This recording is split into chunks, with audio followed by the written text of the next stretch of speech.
This is a virtual reading of Conspirators, To Each His Own Agenda by Mag Gupta.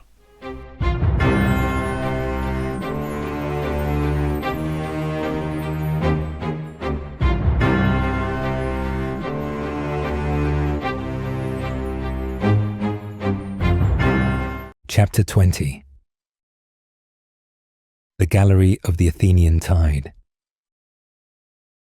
It was several nights after the royal wedding. The lords of Islesfield and Horseland had enjoyed their visit and were planning their next moves.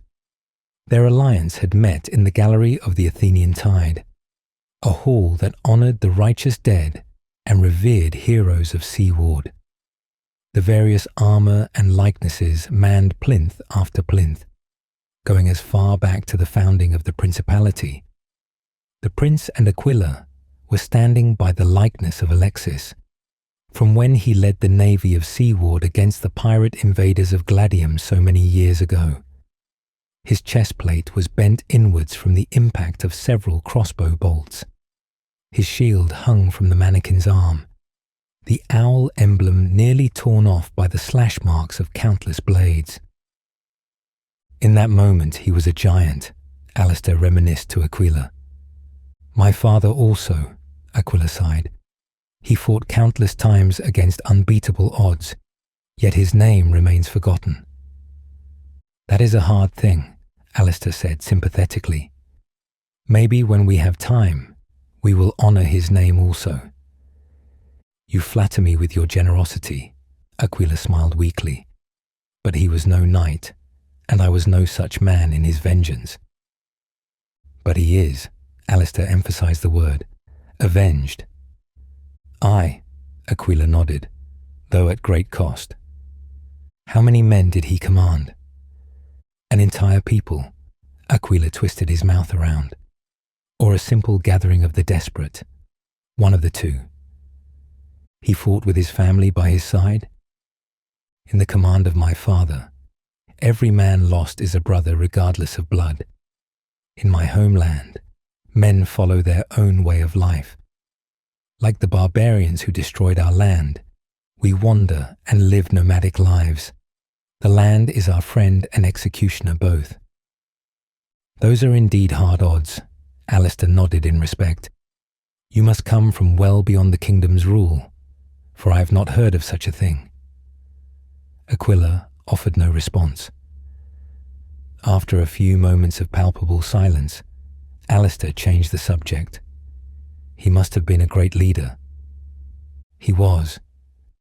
Aquila couldn't meet his gaze. Would that the world had anything to remember him by. He looked up at Alexis's armour. All I have of him is his name and how he died. Are you proud, though? Pride is for those who can afford their history, but enough of the past. Aquila turned to the hall at large. The others were arriving. We must discuss the future and what we are to do with it. Feltor, Turgon, Julius, the Swan and Tiberius entered the hall, followed regally by the princess and a distant trio of bored-looking girls. It was a long walk, but finally they came over to them. Gentlemen, Tiberius smiled, after Alistair and Aspasia exchanged a very formal-looking kiss, and she shooed the girls away. Now that the pleasantries are over, let us discuss treachery and terrible deeds. Not honour and glory? Julius asked, frowning. No, we had that talk yesterday, Turgon smirked. I was wondering why you weren't there. A drinking game between my father and yourself is not a discussion of honour and glory, Tiberius sighed, shaking his head. Let us not argue over details, Aspasia interrupted. Indeed, Turgon nodded, rubbing his forehead. I do not remember that evening particularly well anyway. Back to the matter at hand, please, Alistair suggested, irked. I will not have our first meeting with our newest addition to our ranks filled with drunken talk of nonsense. I am a man also, Aquila smiled. But the prince is right. I fear Ignatius has eyes here as well. I will remind you, sir, Aspasia hissed, "that I am the master of spies in this city. I determine who has spies where and no one else." "Quite so," Felthor agreed. "We must prepare our forces for battle." "Does it have to come to that?" Julius asked. "We must not go to war with House Steward." "Not House Steward," Felthor corrected, "but our enemies. The South is mobilizing against us, as are the Orcs. Dragon's Keep has an army that can destroy us on its own, despite their claims for peace, and Gladium continues to raid and pillage our lands. But we cannot raise an army without Ignatius's leave," Aquila put in. "Without his word on the matter, we cannot move forward." "And that is why we are here," Alistair said, in a statesman-like voice. "There cannot be war on the Orcs without war against House Steward. Diplomacy has failed us. He has threatened us with death multiple times, and soon he will act on those threats."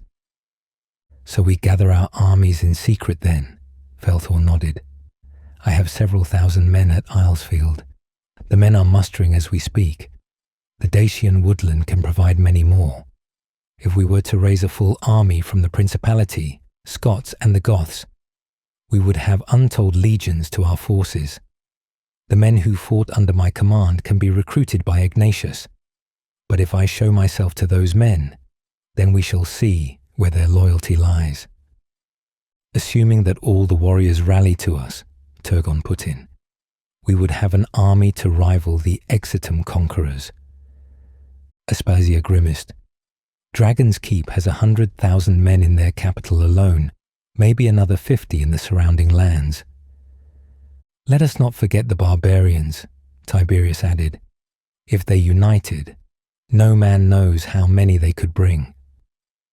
If history shows us anything, as many as a greater part of 1,000,000 at least." Aspasia made a shrugging motion to her husband, who inclined his head in agreement. The Orc forces would remain unknown to them, but the mere mention of the Orc armies sent a chill throughout them all. The green skin horde was an army without equal, their forces representing a green tide that washed over the land. A single army could easily be 100,000, and they had used army after army in rapid succession.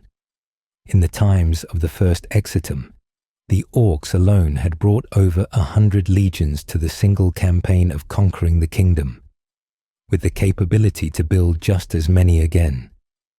Dragon's Keep was just as terrible an idea as well. The Orientals lived in a warrior culture. Their devotion to their immortal dragon, their battle tactics and skill, meant that even a single legion could cause untold destruction against the forces of the kingdom. They did not fight with traditions like the Greeks or Romans. Their way of war was entirely different, and every engagement would cost the kingdom dearly. These thoughts did little to appease the mood of the meeting, which had fallen into silence, the distant calling of the waves and gulls echoing throughout the chamber. "The point of the matter would be the how," Felthor declared. "I hate the how," Turgon grunted. "I'm not a man of scheming." "I have bought us time," Alistair explained. "Ignatius now believes us unwilling to act, and that we have begun talk of peace between us." "Despite that," Aspasia grimaced, "my spies along the coast have already sent word of his emissaries broaching talk with Gladium. The pirates will attack soon." "We now have until next summer for our lines to meet," Alistair agreed. "That will allow both sides to gather supplies, food and men," he looked at Aquila, "and ships. The victor can claim the other's soldiers and immediately wage war on those who would destroy us." "That will make things more difficult," Felthor said, clearly not impressed by this news. "We would have lost the advantage of surprise, and we would be facing a well-equipped foe, making the war longer and more dangerous for our own men." "The people of the kingdom must not pay for this war," Alistair urged. "This is a war of nobility and rich men." "The people will wage this war for us," Turgon said. there will be little point in trying to save them. People die in war. That is fact. He is right. Tiberius folded his arms. Horseland would not be able to aid either side if it came to civil war. We must put our own people first. Are not the men of the North honor bound to aid the South if aid is called for? Aquila pressed. Our oath only includes the enemies of war, not a civil war. Tiberius shook his head. If anything, my father would join us. He grows tired of Ignatius's plotting and corruption. But, without just cause, he is powerless. Not to worry, my friend, Felthor said. We will not ask for Horseland's aid in this. We will simply ask to maintain the northern border and stop the barbarians and samurai from catching us in the rear while we face against House Steward. So we have until next summer. What good will that do us in the long run? Turgon turned to Alistair. To raise an army the size that we need and train it will take years, if not more. And that's assuming the pirates do not destroy our efforts or disrupt our supply lines, Julius commented. We're doing what we can, but there are few battle-ready men willing to risk their lives. Soldiery is our problem. We need fighting men. Yes, Tiberius agreed. The army of Horseland is mostly farmers and hunters. I will say from experience that we cannot risk countless men for the sake of numbers. You must begin now. I will urge my father to do the same. Let's hope we have time, Turgon said. If pressed, I would rather have farmers by my side than no one at all. Either way, wars are expensive. Alistair shook his head. If we are to raise an army, we must recoup the losses from Ignatius's tax rate. He's right, Felthor nodded. I have funded armies for a long time. The men have respected great leaders in the past, not just because of their ability to win the battles, but also for their ability to pay them their wages. No money, no army. So we wait until summer then, Aquila repeated. Let the harvest come, and then, once the treasury is filled, we may then begin. But what is to stop Ignatius from beginning some new project that will drain the kingdom dry again? Turgon was sharing what they were all thinking. That is where our newest member comes in. Alistair clapped Aquila on the shoulder. Aquila nodded. I am closer to Ignatius now than ever before. Now that he and his son have regained their family bond, we can see about dealing with more real problems. I will continue my efforts to set ourselves against the pirates. If I am successful, I could ready a king's navy to help alleviate pressure from Seaward and Admiral Mistnir. Navies are more expensive than armies, I find. Alistair's mouth twitched. And what of our allies in the Citadel? Felthor asked. Forgotten men are dangerous men, and we have been gone from the game of nobility for a long time. Then we should continue as planned, Alistair agreed. Ignatius, Decimus, and our daughter have returned to the capital. He pulled out a map of the great boot-shaped land that was the kingdom. Turgon took one end, and they held it up. Alistair pointed to the marble city, at the easternmost tip of the mountains in the middle, the only city painted pure white against the brown. Your men should be on the move by now. Ignatius will take the north road, tracking near the mountains. If we can get word to the men to take the south road, they can be well into the coast by the time he gets there. We'll abandon our plans to attack the Sand People on the crossing. We'll hold the coast against the pirate lines, protecting our farmlands, and hold out until the summer. Who will lead the coast defense? Julius inquired. You, Alistair smiled. Turgon clapped him on the back. Who else? Will Felthor's men follow my orders? Julius asked Felthor more than the others. They will if he orders them to, Aspasia said reassuredly. Felthor nodded, as if this was obvious. I will be needed in the citadel. Turgon will take command in Islesfield and Alistair will rally the bannermen loyal to Seaward. In the meantime, we'll advance our facilities to train our armies. Having good officers wouldn't hurt either, Turgon added. I'll set about rebuilding the Islesfield Academy as well as the barracks. We'll need good men to train the army. It would be preferable we get them before Ignatius does. Most of the men who would train an army will already be in the Marble City. Skilled trainers would be hard to come by, Aquila pointed out. Then let us promote the soldiers we already have, the veterans of our forces, Julius offered. We have good men, but they are unwilling to risk their lives for causes like this. If we offer them a job of simply training, we could do very well. Indeed, Felthor said. There was something he didn't like about this part. We will need to teach those men tactics. Our success has been in our ability to work as one unit. Those men will need to know the signals and how to change from one maneuver to the other. Without such training, we will lose many men when it comes to battle. We will need to coordinate that between us and our allies, but keep them different from tradition, should any loyalist force come to the field against us. It's a shame we cannot employ the Fountain Legionary hoplites, Turgon complained. They could teach our men a thing or two about acting as one unit. Isn't your nephew inducted into the Fountain Court?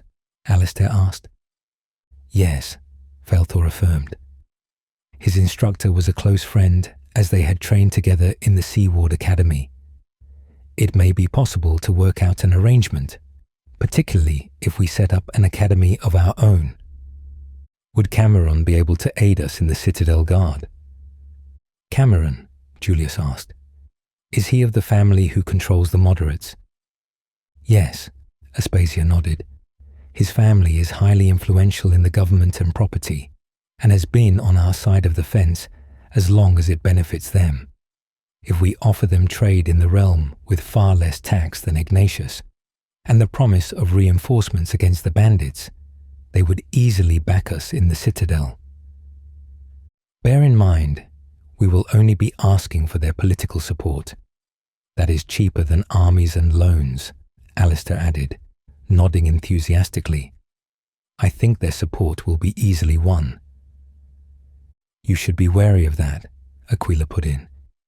If we win their support by simply providing them with something better than the other, what's to stop them from outbidding us for their loyalty? Cameron's family could make themselves very rich if they play both sides right, Turgon agreed. Cameron will back us. He has been a loyal friend longer than any. He is a powerful figure in that building, so we have the Citadel Guard's support. The common people are with us also, Alistair said. We have their heroes in Julius, the Swan, and yourself. He gestured to Felthor. You are all unmarried, Aspasia pointed out. If a marriage were to occur between you and them, it would grease the wheels of politics very well. Mother, I have told you I am of no mood for marriage, especially so soon after my sister's wedding. I could offer myself in times of dire crisis, Felthor added, equally unenthused. Your Kingslayer then, Alistair suggested.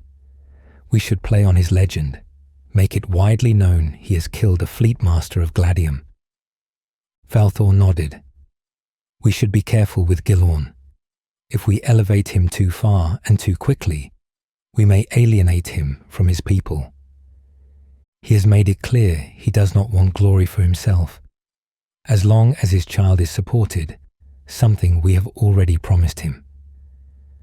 Well, let us send him back to Islesfield, Turgon said. I'll make him a trainer of the farmers and boys there. He can make an army of archers that can easily defend Islesfield and the woodland, leaving our legion to properly defend the provinces. Having proper archers will help, Felthor nodded. Too long have we relied on our legionary tactics. Our armies must evolve if we are to survive. Rangers are cheap to have in an army, and having a trained border will help when amassing our forces. We will distract Ignatius's gaze on the eastern border with tales of a Dacian army ready to invade. It will distract from your own forces. Good. Alistair clapped his hands together. But I have my own need of your Kingslayer. Aspasia made a disapproving noise. I will not involve Dacians in my spy network, husband. I have told you my mind on this. A matter for you and me to discuss later, my lady, Alistair said dismissively. He turned to the others. Then let it be done. Make way to the capital with all haste.